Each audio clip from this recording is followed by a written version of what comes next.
Bonjour à tous, c'est Thomas Boken, j'espère que vous êtes au max. Aujourd'hui, je vais vous présenter 3 outils qui sont vraiment géniaux pour nettoyer vos photographies avec Photoshop. Ça sera un tuto très rapide, mais si vous aimez bien ce genre de contenu, n'hésitez pas à mettre un petit pouce bleu, l'histoire de me soutenir. Et si vous êtes assoiffé de nouveaux tutos, allez regarder ma chaîne, et si ça vous plaît, n'hésitez pas à vous abonner. Quand je parle de nettoyer une photographie, je veux dire supprimer tous les éléments qui sont non désirables dans la photographie. Imaginons, vous rentrez de votre séance photo, vous vous rendez compte qu'il y a un touriste sur la photo, vous voulez le supprimer, ou par exemple, je sais pas, il y a un avion dans le ciel, vous voulez l'enlever aussi. Bah du coup, grâce à ces 3 outils de Photoshop, vous allez pouvoir y arriver très facilement et aussi très rapidement. Allez, je pense que vous avez hâte de voir ça, alors du coup, c'est parti, on ouvre Photoshop. Ok, nous voilà sur Photoshop, ça c'est une petite photo que j'ai prise au Parc National du Mont Cook en Nouvelle-Zélande. Avec cette photo, je vais vous montrer comment effacer par exemple un personnage que l'on ne souhaite pas retrouver sur la photo. Bon là, c'était fait exprès, j'avais dit à ma copine de se mettre ici pour faire une photo, mais imaginons c'est un touriste et vous voulez garder uniquement le paysage. Il va y avoir 3 manières qui permettent de l'effacer. La première, ça va être de le détourer avec cet outil-là, l'outil lasso. Vous allez zoomer sur la personne, on va la détourer grossièrement en laissant un petit peu d'espace. Hop. Et une fois qu'il est détouré, vous pouvez changer un petit peu pour remettre correctement votre détourage. Vous allez faire un clic droit et juste ici remplir. Vous allez avoir une petite fenêtre qui va s'ouvrir.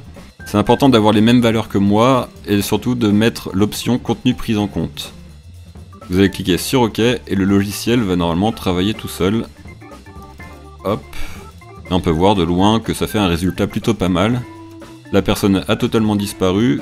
Si je mets la photo en taille normale, ça ne choque pas, on pourrait croire qu'elle n'a jamais été là. C'est vraiment, si on zoome, on peut voir qu'il y a des petites imperfections juste ici. Vous pouvez retravailler ces imperfections en refaisant le même principe. Je remplis, ok. Voilà, là c'est déjà mieux.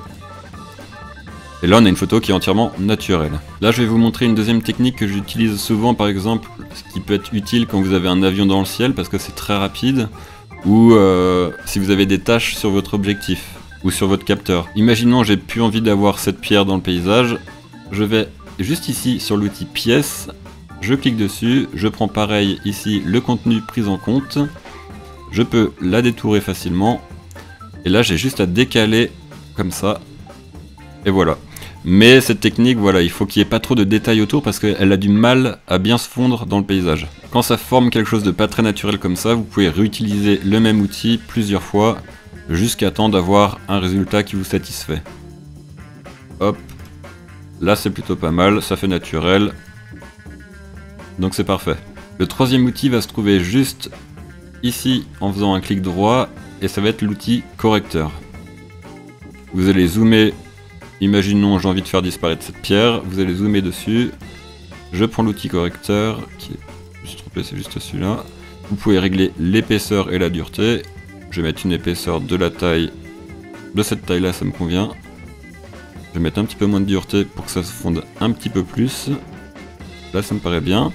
Une fois que vous avez la taille idéale, vous appuyez sur Alt, et vous allez trouver un endroit juste à côté de l'objet que vous avez envie de retirer. Et vous cliquez. Du coup, le contenu qui va être pris en compte, ça va être celui-là. Une fois que c'est fait, vous avez juste à remplacer l'objet non désirable. En fait, ce que l'outil va faire, c'est qu'il va prendre tout ce contenu-là pour le remplacer ici. Personnellement, la méthode que j'utilise le plus, c'est la première méthode, la méthode du remplissage, parce que c'est une méthode qui est très rapide et qui permet d'effacer des gros objets facilement. Par exemple, j'ai envie d'enlever toute cette glace, je vais la sélectionner grossièrement, remplir, et le travail est plutôt bien fait, c'est très propre. Là on voit qu'il n'y a pas trop de défauts, juste un petit peu ici, mais ensuite vous pouvez les corriger tranquillement avec l'outil pièce, qui était la deuxième méthode que je vous ai présentée. Et voilà, là on a quelque chose de déjà plus intéressant, mieux fini. On pourrait croire qu'il n'y a jamais rien eu, juste ici. Bon là j'ai dessiné un avion dans le ciel, je vais fusionner les calques. Imaginons là il y avait un avion que vous ne souhaitez pas sur la photo. Moi je vous conseille d'utiliser cet outil, l'outil pièce, de sélectionner grossièrement l'avion et de le déplacer juste à côté. Et le travail est généralement très bien fait, vous avez plus du tout de défaut dans le ciel. Bah écoutez, c'était un tuto très rapide, je vous ai dit c'est juste la présentation de 3 outils que j'utilise souvent et on me pose beaucoup de questions là-dessus sur Instagram, du coup je vous y réponds. J'espère que ça vous a plu et je vous dis à bientôt pour un nouveau tuto.